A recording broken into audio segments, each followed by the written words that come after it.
Brutal, the only word that fits. They ruled with fists, fear, and bullets, untouchable, unstoppable. Cross them and you wouldn't live to regret it. Even behind bars, their empire thrived.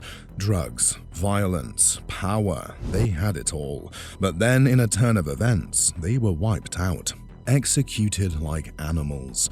Who dared to take them down, and why? This is the story of the Essex Boys. If you enjoy these deep dives, hit that subscribe button for more.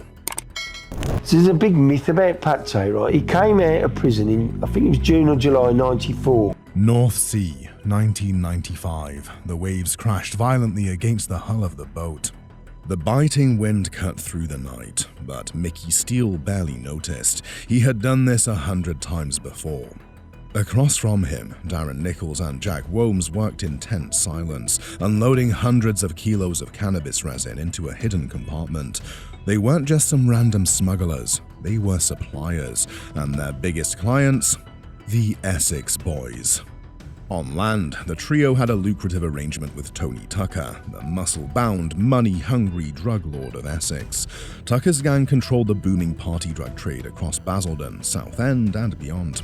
His right-hand man, Craig Rolfe, was a cold, calculating enforcer, while his best friend, Pat Tate, was a psychotic loose cannon with a love for extreme violence. Together, they were untouchable. The Essex Boys weren't just street thugs, they were a business. It all started with Bernard O'Mahony, a tough guy who ran security at Raquel's, one of the hottest clubs in Basildon. By 1988, the UK's rave scene was exploding, and with it came a tidal wave of drugs, ecstasy, speed, cocaine. Every dealer wanted a piece of the action, and that's when Tony Tucker entered the picture. Tucker was a fearsome and well-respected figure in the Essex underworld. He ran a large-door security firm, controlling who got into the clubs, and more importantly, who got to sell drugs inside. He and Bernard struck a deal. Bernard would handle security, while Tucker supplied the dealers. And with Tucker came Craig Rolfe, his trusted lieutenant. Rolfe had a tragic and twisted past. His father had been murdered by his mother's lover, and his pregnant mother had been sent to prison, where she later gave birth to him. With a life shaped by violence, he found his place among Essex's most dangerous men. But it was Pat Tate who completed the trio. Tate was a monster of a man, known for his incredible strength and explosive temper. His legend began when he escaped from a British courtroom, beating his guards unconscious before leaping onto a waiting motorcycle and disappearing. When he finally resurfaced in Spain, he was thrown back in prison, but not before making all the right connections. By the time he was released, Tate was a walking time bomb. Fueled by steroids, heroin, and cocaine, he latched onto Tucker, and the two became inseparable. Their daily routine was just simple: drugs, prostitutes, scheming, and repeat. But then Tate had an idea that would change everything. Tate convinced Tucker that they were playing small time. Why take a cut from the club's drug dealers when they could cut out the middlemen and import their drugs? Tate had connections from his time in prison. They could smuggle massive shipments from Europe and sell directly to dealers at a huge profit. It was a brilliant plan until the drugs started flowing. Tucker, Tate, and Rolfe began using more than they were selling. Their personalities shifted. One moment they were laughing, next they were plotting murder. They were becoming reckless, paranoid, unstoppable. The Essex Boys were already feared, but their notoriety exploded when one of their pills killed an 18-year-old girl. Leah Betts was celebrating her 18th birthday in November 1995 when she took one ecstasy tablet at her home. The tablet itself wasn't lethal, but following rave culture advice, Leah drank nearly 7 liters of water in 90 minutes, believing it would prevent dehydration. Instead, she suffered from water intoxication, leading to fatal brain swelling. Her parents released an image of her unconscious in a hospital bed, hooked up to machines. The media went into a frenzy. Ecstasy was now public enemy number 1, and the Essex Boys, the biggest suppliers in the region, were suddenly the prime targets. The police crackdown was swift. Undercover officers infiltrated their clubs, surveillance increased, dealers got arrested, and to make matters worse, the drugs they had just smuggled in turned out to be unsellable garbage. Tate, Tucker, and Rolfe were desperate. Their drug empire was crumbling, and everyone wanted them dead. Bernard O'Mahony, once their closest ally, saw the writing on the wall. When he tried to walk away, Tucker threatened him. "If you leave, I'll shoot you." Bernard packed up his family and disappeared. With him gone, the Essex Boys spiraled deeper into madness. Violence became their solution to everything. They tortured and killed rivals. They stole from their suppliers. They were so drugged up and arrogant, they believed no one could touch them. And then they made their biggest mistake. Out of options, Tucker and Tate turned to Mickey Steele for help. They demanded repayment for a failed shipment, threatening his life. Steele, playing it cool, offered them a deal, a job in Amsterdam, a massive drug import. Tucker and his crew took the bait, hook, line, and sinker, and as they prepared to close the deal, they had no idea. They were walking straight into a trap. This wasn't just another drug deal, because what if Steele had set them up for something far worse? And hey, if you're enjoying this so far, make sure to hit that subscribe button. Pat Tate thought he was invincible. He had the money, the power, the women. Who could possibly touch him, right? Not the police, not his enemies, no one. Or so he believed. But power makes men reckless, and Tate, he was a ticking time bomb. He had a woman, Karen. She stood by him, watched him rule Essex like a king. But kings grow arrogant. He cheated until Karen had enough and left him, not just for anyone, but for Mickey Steele. Tate, a man feared by all, was suddenly humiliated, and when men like him are humiliated, they lash out. One night, Tate strutted into a pizza restaurant with his new girlfriend. He wanted a custom-made pizza just for her. The employee refused. Simple as that. The Essex Boys were swimming in money and drugs. With their growing empire, they needed more firepower. They didn't realize they were digging their graves. Someone had been watching and waiting. Darren Nichols. He had always been the snitch, a self-proclaimed secret police informant. He knew what would happen if this job succeeded. The Essex Boys would be untouchable. He also knew one thing: they wouldn't let him walk away alive.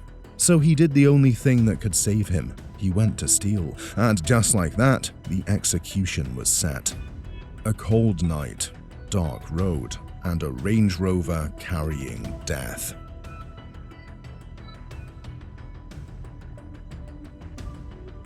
They'd been coaxed into a meeting by three men they'd previously threatened to kill. They believed they were being shown a field where a light aircraft filled with cocaine was going to land. The trio had planned to rob the cargo, but the whole thing turned out to be a baited hook. Tate, Tucker, Rolfe, Walsh, cocaine in their system, laughing like kings heading to claim their throne. They reached a gate. Walsh stepped out to open it. Then, shadows moved. Two masked gunmen emerged from the darkness. Before anyone could react, gunfire. The gunman fired at Tucker, punching a 6.5cm hole in his lower jaw. Tate was in the back seat. The gunman finished off Tucker, then Rolfe, and then turned to his friend and invited him to shoot Tate. Tate, who was by now curled up in the fetal position and did not attempt to defend himself. They shot him in the chest rather than the head. He'd been the catalyst of all the trouble that had been caused, and so it was deemed essential that he should watch the murder of his friends before he was executed. Walsh was spared though. Minutes later, Steele and Womes arrived. They looked inside the car. 3 dead men. The Essex Boys, wiped out. They left without a word. The next morning, the world woke up to the news. A cold December morning, on a quiet stretch of isolated farmland in Rettendon, just an eerie, unnatural silence. 2 men appeared on a little-known track, farmer Peter Theobald and his friend Ken Jiggins. They were out checking for poachers, but instead of finding trespassers, they stumbled upon something far worse. A dark blue Range Rover, parked awkwardly, the windows frosted over. Inside, the occupants sat unnaturally still. Theobald and Jiggins approached cautiously. Something was wrong. Peering through the window, they saw 3 figures. The driver and 2 passengers had been ambushed, shot to pieces with a pump-action shotgun.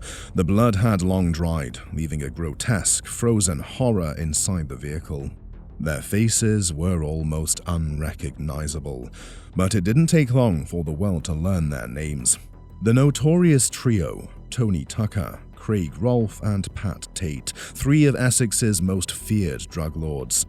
Tucker, once a respected security figure, had even worked as a bodyguard for boxing champion Nigel Benn, now just another corpse in the back seat of a frozen death trap.